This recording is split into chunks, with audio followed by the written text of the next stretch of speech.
Today हम math के lecture में जो हमारा टॉपिक है वो है अलजब्रा फॉर क्लास 7। तो सबसे पहले हम अलजब्रा का थोड़ा सा इंट्रोडक्शन देख लेते हैं कि अलजब्रा बनाया किसने, ये अलजब्रा होता क्या है, अलजब्रा में क्या क्या चीज़ें यूज़ होती हैं। सबसे पहले हम इसका थोड़ा सा इंट्रो देख लेते हैं। तो इंट्रो में क्या है, इसके अलजब्रा बनाने वाले का नाम है मोहम्मद बिन मूसा। मोहम्मद बिन मूसा ने अलजब्रा बनाया। बेसिकली इससे पहले जो मैथ की फील्ड में सिंपल एक मैथमेटिकल नंबर्स यूज होते थे, 5, 10, 15,000, 1 लाख, 30,000। फिर जब मोहम्मद बिन मूसा ने अलजब्रा का कॉन्सेप्ट दिया, अलजब्रा एक अलजेब्रिक वर्ड से लिया गया है, तो मोहम्मद बिन मूसा ने अलजब्रा का कॉन्सेप्ट दिया। उसने कहा मैथमेटिव लैंग्वेज में, मतलब मैथमेटिक्स में सिर्फ मैथ न्यूमरल्स नहीं होते, उसके अलावा दूसरी चीजें भी होती हैं जिनका हम यूज कर सकते हैं। उसने क्या कॉन्सेप्ट दिया कि मैथ लैंग्वेज में, मतलब मैथमेटिक्स में, हम एक कांस्टेंट नंबर मीन जिसे हम न्यूमरल्स कहते हैं मैथ में, और एक वेरिएबल का यूज कर सकते हैं मीन इंग्लिश अल्फाबेटिक वर्ड। अब यहां पर ये जो 5A है, ये दो चीजें हैं। वो क्या क्या, वो जरा देखते हैं। जो 5 है मैथ में इसे कहा जाता है a constant number, a constant number. अभी इसको एक्सप्लेन भी करेंगे कांस्टेंट नंबर क्या होता है। और A को कहा जाता है वेरिएबल।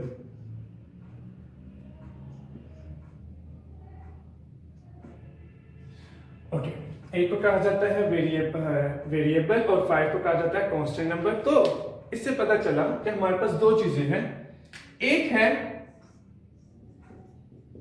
वेरिएबल और एक है हमारे पास कांस्टेंट। ये दो चीजें जब एक साथ मैथ में आएगी या किसी भी इक्वेशन में आएंगी, तो वो इक्वेशन को जो नाम दिया जाएगा वो होगा अलजेब्रिक इक्वेशन, और उसको सोल्व करने के मेथड कहेंगे अलजेब्रिक मेथड। तो व्हाट इज वेरिएबल? ऐसी अमाउंट जो कभी भी चेंज हो जाए, जिसकी कोई भी फिक्स वैल्यू ना रहे, हम उसे क्या कहेंगे? Variable. For example x, y and z। अब किसी भी मैथमेटिक इक्वेशंस में x, y और z की अमाउंट सेम नहीं रहती। मीन आप ये नहीं कह सकते कि अगर एक क्वेश्चन में x का आंसर 4 आया है तो जिंदगी से अब से लेकर एंड तक, मतलब जहां तक हम मैथ पढ़ेंगे, तो उसका आंसर हमेशा 4 रहेगा। ऐसा नहीं है। x का आंसर 3 भी हो सकता है, x का आंसर 2 भी हो सकता है, और x का आंसर 1 भी हो सकता है। ये चीज हमें मालूम होनी चाहिए। मीन ऐसी अमाउंट, ऐसी चीज जिसकी वैल्यूज कभी भी एक जैसी ना हो, चेंज होती हो, हम उन्हें क्या कहते हैं? वेरिएबल्स। और उनको रिप्रेजेंट करने के लिए हम इंग्लिश अल्फाबेट्स का यूज करते हैं। सेकंड वर्ड है कांस्टेंट। कांस्टेंट वर्ड का मतलब है ऐसी कोई चीज जो कभी भी चेंज ना हो। For example 5, 6, 7। 5, 6, 7। अब ऐसा नहीं कभी हुआ कि आपने क्लास 5 में या क्लास 3 में पढ़ा हो कि इस अमाउंट को कहते हैं 5, और क्लास 6 में आके आपको कहते हो कि ये 5 नहीं है, ये 6 है, इसकी वैल्यू 6 होती है। सो 5 हमेशा 5 ही रहेगा, उसकी वैल्यू कभी चेंज नहीं होगी। 5 की एक अपनी अमाउंट है, 6 अपनी अमाउंट रिप्रेजेंट करता है, 7 अपनी अमाउंट। सो ये था थोड़ा सा कंसेप्ट वेरिएबल और कांस्टेंट का। अब बात दोबारा से करते हैं कि अलजब्रा पे, अलजब्रा के अंदर इनका यूज कैसे होता है और ये क्यों अलजेब्रिक वेरिएबल्स का यूज क्यों होता है। अब जरा देखें तो हमारा कंसेप्टली बात आती है कि भाई वेरिएबल्स हम यूज क्यों करते हैं। वेरिएबल्स इसलिए यूज करते हैं कि किसी चीज की अमाउंट्स को रिप्रेजेंट करने के, किसी चीज की क्वांटिटी को रिप्रेजेंट करने के लिए या अमाउंट को रिप्रेजेंट करने के लिए वेरिएबल्स का यूज किया जाता है। फॉर एग्जाम्पल अगर मेरे पास कहता हूं 7 मैंगो है और 6 एप्पल्स है, अब मैथ इक्वेशन में, मैथ की किसी भी इक्वेशन को सॉल्व करने के लिए क्या मैं 7 मैंगो और 6 एप्पल रिप्रेजेंट करूंगा? ऐसा नहीं होगा, मैथ में ऐसा कभी भी नहीं किया जाएगा।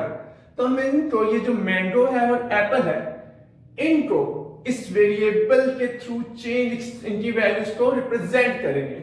जैसे मैंगो रिप्रेजेंट करेगा, तो आपकी मर्जी है, हम जैसे मर्जी कर लेते हैं। मैंगो रिप्रेजेंट करेगा x से, और जो एप्पल है वो रिप्रेजेंट करेगा y से।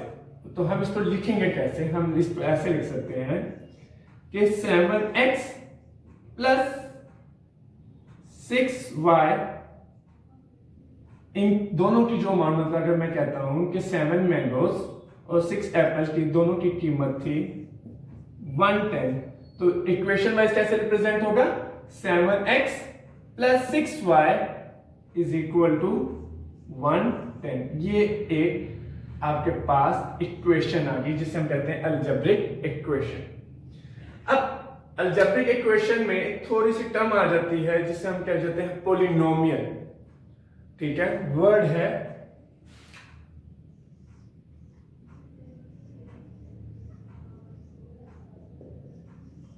पोलिनोमियल। बेसिकली पोलिनोमियल भी होता है, नॉन पोलिनोमियल भी होता है, लेकिन सबसे पहले हमारा काम है पोलिनोमियल इक्वेशन को समझना। अब पोलिनोमियल इक्वेशन क्या है? एक सिंपल सी चीज, अगर कोई वेरिएबल्स की जो पावर वाइज अमाउंट है एक सीक्वेंस से चल रही है, पावर वाइज अमाउंट एक सीक्वेंस से चल रही है, तो वो इक्वेशन क्या होगी? पोलिनोमियल। और अगर उसका सीक्वेंस सही नहीं है तो वो होगी non polynomial. Second word is non polynomial. Polynomial के अंदर अगर हम कहते हैं हमारे पास कुछ इस तरह की इक्वेशन है, 7x square plus 5x plus 2 equal to 0, और नॉन पोलिनोमियल में 7x square plus 3y plus 2 equal है 0 के। तो जरा थोड़ा सा इस पर ध्यान दें। First amount x square, then x की पावर 8 कम हुई एंड देन रिमूव हो गई, मीनिंग सीक्वेंस है 2 1 एंड 0। लेकिन अगर ऐसा सीक्वेंस होगा तो हम उसे कहेंगे पोलिनोमियल, और अगर ऐसे हो जैसे कि नॉन पोलिनोमियल क्या रिप्रेजेंट करता है? x square y and 2, there is no sequence. हम x स्क्वायर से स्टार्ट किया, अचानक y आ गया और 2 आ गया, तो मीन x स्क्वायर से आगे जो रिलेटिव स्टेज जो पावर वाइज क्वेश्चंस होने थे वो सॉल्व नहीं चल रहे, तो वो रिप्रेजेंट नहीं कर रहा, तो ये क्या होगा? Non polynomial. So okay class, तो अभी हमने अलजेब्रा का इंट्रोडक्शन देख लिया। अब हम जरा एक्सरसाइज की तरफ आते हैं। हमारी एक्सरसाइज है 4A, क्वेश्चन नंबर 4, जहां से हमने स्टार्ट किया है। क्वेश्चन है simplify each of the following expression. अब आपके पास ये इक्वेशन दे दी गई है। दिस क्वेश्चन में क्या है? इक्वेशन में क्या है? 5x plus 22 minus 6x minus 23। अब इस क्वेश्चन को जरा ध्यान से देखेंगे, यहाँ पर दो तरह की चीजें हैं। एक अमाउंट के साथ x है, जैसे कि आप यहाँ पर देख सकते हैं, दो इस अमाउंट के साथ भी x है और इस अमाउंट के साथ भी क्या है? x, बट 22 एंड 23 के साथ x की टर्म नहीं है। तो अलजेब्रा में जिस टर्म के साथ x आएगा, कोई भी वेरिएबल्स आएगा, तो वो वेरिएबल अमाउंट बनती है और कांस्टेंट। अब वेरिएबल अलजेब्रा का रूल है जिसके अंदर वो कहता है कि भाई वेरिएबल अमाउंट हमेशा सेम वेरिएबल के साथ ही सोल्व होगी, कांस्टेंट अमाउंट के साथ ही सोल्व होगी। तो इसके मैं जस्ट एग्जांपल देता हूं। जैसे कि कहा जाता है सेम जीन्स के साथ रहना पसंद करती है। जैसे चिड़िया चिड़ियों के साथ रहती है, कौवे कौवों के साथ रहते हैं, इंसान के साथ रहते हैं, तो ये ऑपोजिट नहीं होते। ठीक, same as it is variable के साथ सोल्व होंगे, कांस्टेंट अमाउंट के साथ सोल्व होंगे। एक चीज भी जरा ध्यान रखनी है, वेरिएबल्स भी सेम लाइक अपने ही जैसे वेरिएबल्स के साथ सोल्व होंगे। हम ऐसा नहीं कर सकते कि x वाली टर्म किसी y के साथ सोल्व हो रही हो या x वाली टर्म किसी z के साथ सोल्व हो रही हो। एडिशन एंड सब्ट्रैक्शन में ऐसा पॉसिबल नहीं है, बट मल्टीप्लिकेशन में ऐसा पॉसिबल है। x और y की टर्म्स आपस में मल्टीप्लाई हो जाती हैं। वो हम नेक्स्ट जो क्वेश्चंस करेंगे उसके अंदर ये चीज आएगी। लेट्स सी, हम इस क्वेश्चन को सॉल्व करते हैं। सबसे पहले हम क्या करते हैं, इनको रीअरेंज करते हैं कि हम इनके जो पार्टनर्स हैं, mean variables to variable and constant to constant, उनको रीसेट करते हैं। तो आएगा 5x, ये वेरिएबल है, इससे नेक्स्ट टर्म जो आगे साइन है वो उसका अपना है, वो क्या है माइनस, तो हम इसके साथ भी क्या करेंगे -6x।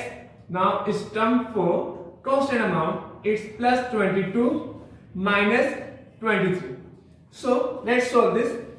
अब इस वेरिएबल के साथ प्लस का साइन है और इस वेरिएबल के साथ माइनस का साइन है, हम ला को यूज करते हैं।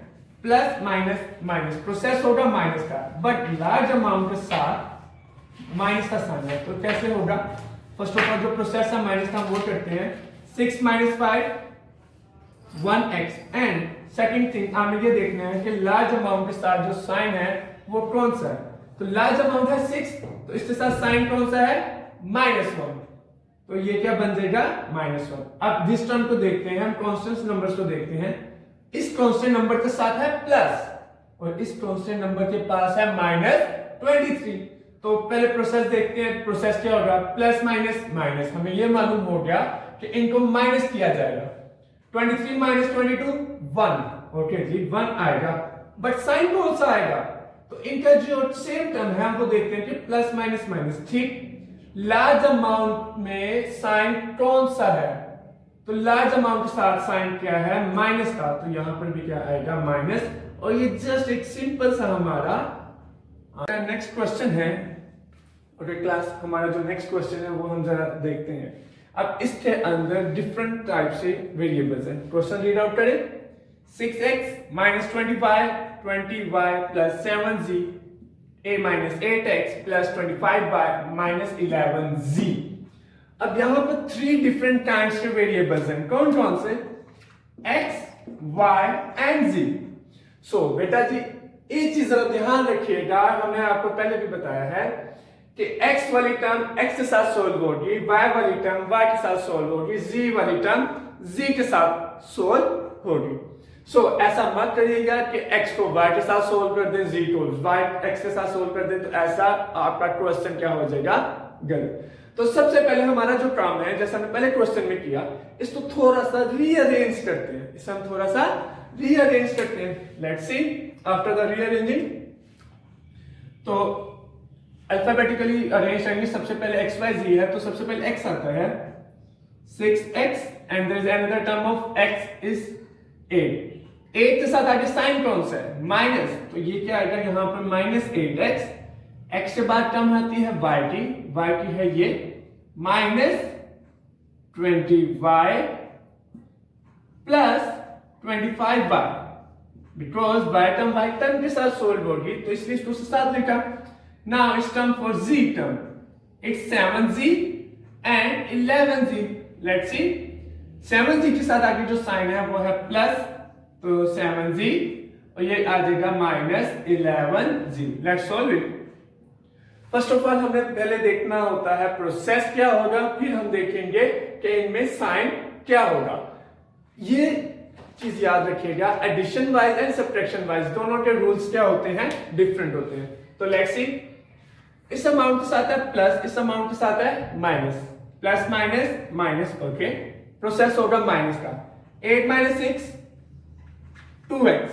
Variable same as it is लिखा जाएगा, वेरिएबल पे कोई भी इफेक्ट नहीं पड़ेगा। अब हमने देखेंगे इसके साथ साइन कौन सा आएगा। तो लार्ज अमाउंट के साथ साइन कौन सा है माइनस का, तो यहां पर क्या आएगा माइनस, और ये आ गया -2x। अब हम जरा y टर्म्स को देखते हैं। -20y + 25y। तो पहले प्रोसेस देखते हैं, प्लस माइनस माइनस, प्रोसेस होगा माइनस का। 25 - 25y। Now we have to see that कि साइन कौन सा आएगा। लार्ज अमाउंट के साथ कौन सा साइन है प्लस, तो यहां पर क्या आएगा plus. Now this plus minus minus, process amount के साथ साइन कौन सा है माइनस, तो ये आपके पास आ जाएगा -4z और दैट्स आवर आंसर। सो बेटा ये हमारा एक वेरिएबल था, एक सिंपली क्वेश्चन सोल्व। ओके बेटा, अब हम नेक्स्ट क्वेश्चन सोल्व करते हैं। क्वेश्चन हमारे पास क्या है, question number 5, find the sum mean addition of each of the following expression. इस क्वेश्चन के अंदर हमें टू डिफरेंट एक्सप्रेशन दी जाएंगे, मीन टू डिफरेंट इक्वेशन दी जाएंगी। अब जैसे कि ये इक्वेशन है, फर्स्ट क्वेश्चन है 2x + 4y, -5y, मीन इस क्वेश्चन के अंदर 2x + 4y एक डिफरेंट टर्म है और -5y एक डिफरेंट टर्म है, और इन दोनों को सोल्व किस वे से करना है, सम करके, मीन एडिशन करके। अब हम इसे सोल्व कैसे करेंगे,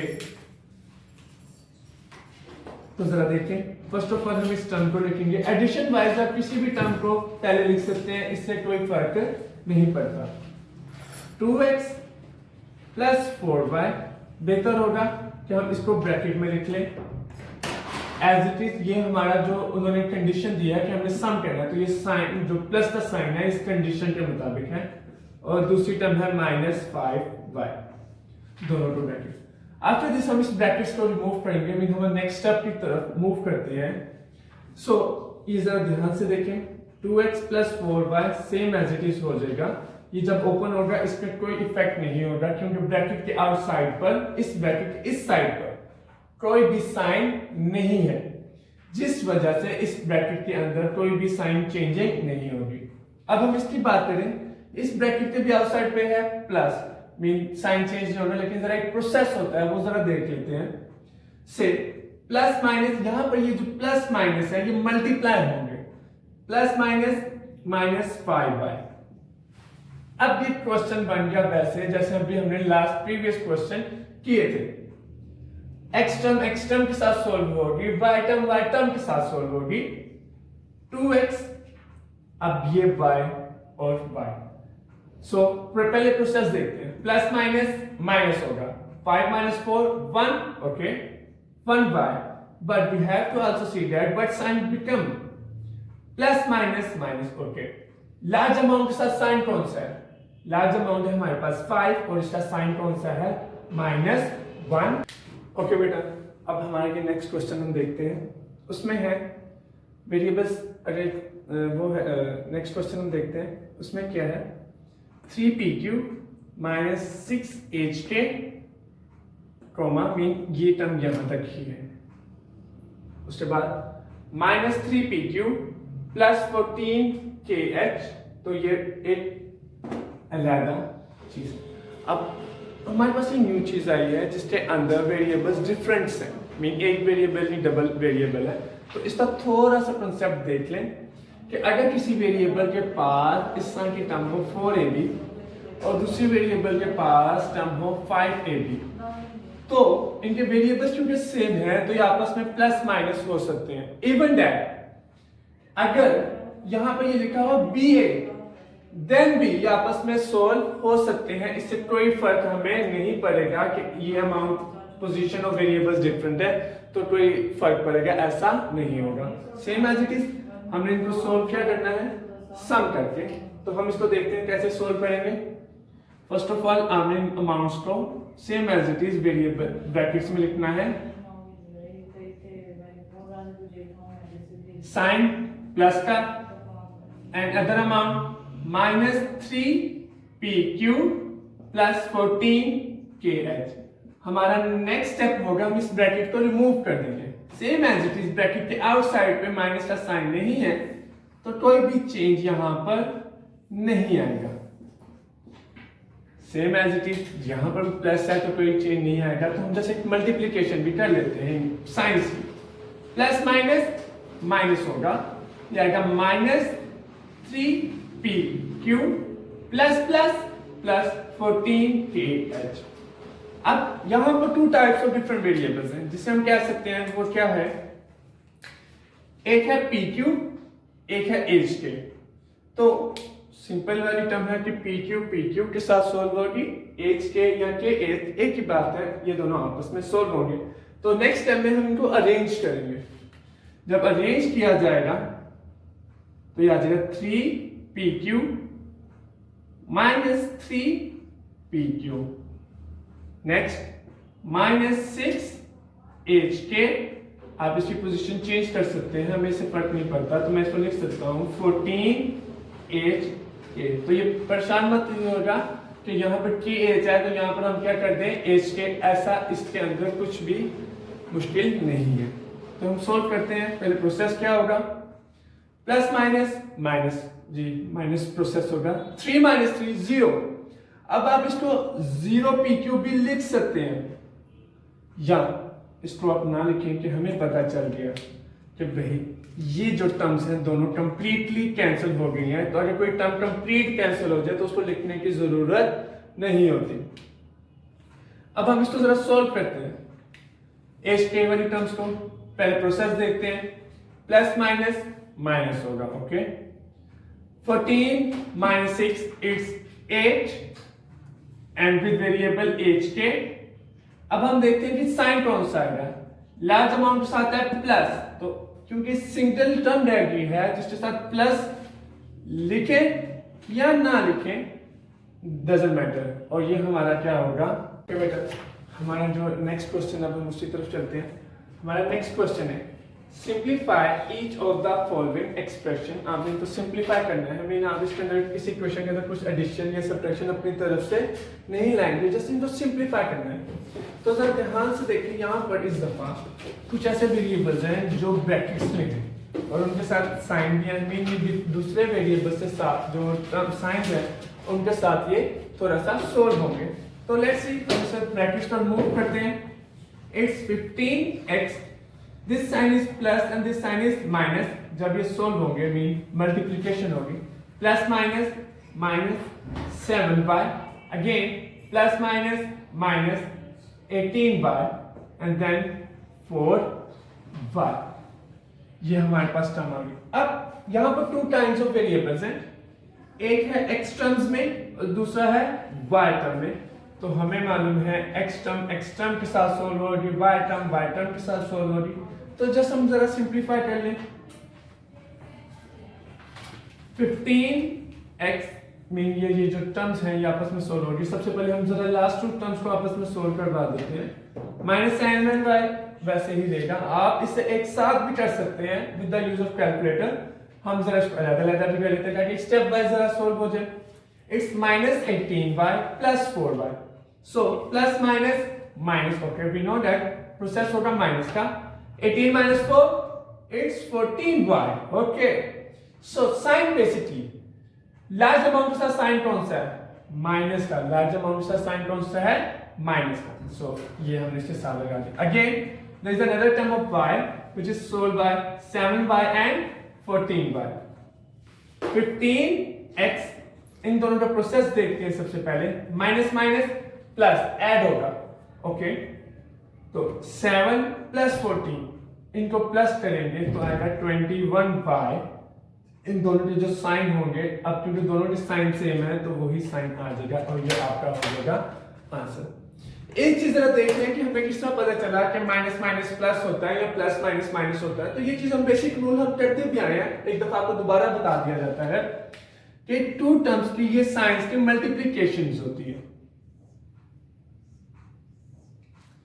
अब मल्टीप्लिकेशन कैसे, प्लस का साइन माइनस के साथ मल्टीप्लाई, माइनस का साइन प्लस के साथ multiply, minus into minus and plus into plus. ये दोनों साइन आपस में मल्टीप्लाई हो रहे हैं। पहले आपको मल्टीप्लाई बता देता हूं, फिर जरा इनको याद करने का तरीका भी आपको बता देता हूं। तो जरा देखें, plus minus we know that it's minus, minus plus minus, minus minus plus and plus plus plus. बेटा इसको ना याद करने के 2 तरीके हैं, बाय कंसेप्टली एंड बाय जिस तरह हम कह रहे हैं किसी तरह एक अंदाजा लगाने को। तो अब ये चीज देखिएगा, जब भी 2 सेम टर्म्स होंगी, जब भी 2 सेम टर्म साइंस होंगे, मीन माइनस माइनस होगा या प्लस प्लस होगा, तो हमेशा जो प्रोसेस होगा वो प्लस का होगा। प्रोसेस कौन सा होगा, प्लस का होगा। और अगर डिफरेंट होंगे एज लाइक प्लस माइनस और माइनस प्लस, तो प्रोसेस कौन सा होगा, माइनस का। एक तो ये मेथड है। सेकेंड मेथड है, आप इसको थोड़ा सा अपने लॉजिकली देख लें, आप कंसीडर कर लें, लाइक प्लस साइन को आप कंसीडर करें एज लाइक दोस्त है, प्लस मीन एडिशन होना मतलब दोस्त का आना, माइनस का मतलब होता है दुश्मन, मतलब माइनस आपको पसंद नहीं है, माइनस मीन दुश्मन, नेगेटिविटी।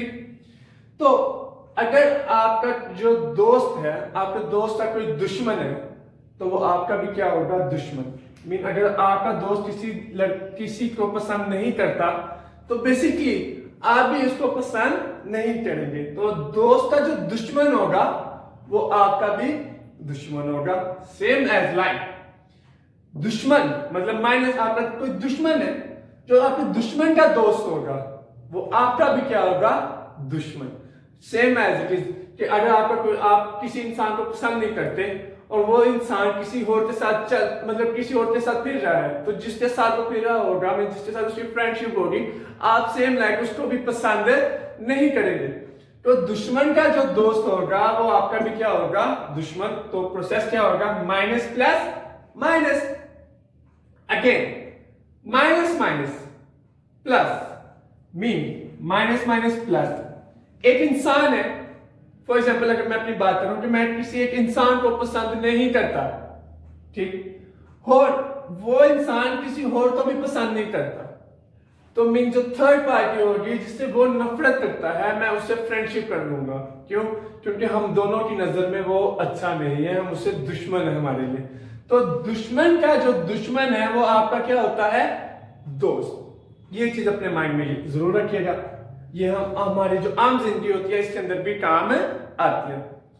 दोस्त का जो दोस्त होगा वो आपका भी दोस्त होगा, mean plus into plus it's also consider plus.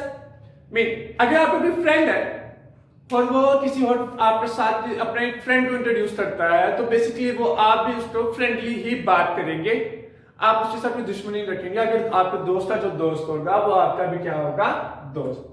तो एक दफा दोबारा रिपीट कर ले, दोस्त का दुश्मन आपका दुश्मन, मीन प्लस माइनस माइनस, दुश्मन का दोस्त आपका दुश्मन, minus plus minus, minus into minus plus, दुश्मन का दुश्मन आपका दोस्त, and plus into plus plus, दोस्त का दोस्त आपका भी दोस्त। होप सो ये आपको ये चीज समझ आ गई है। अगर कोई मुश्किल हो या कोई चीज ना समझ आई हो तो प्लीज कमेंट जरूर बताएं कि किस चीज में आपको समझ नहीं है, ताकि उसको दोबारा एक्सप्लेन किया जा सके। जज़ाकल्लाह, अल्लाह हाफिज।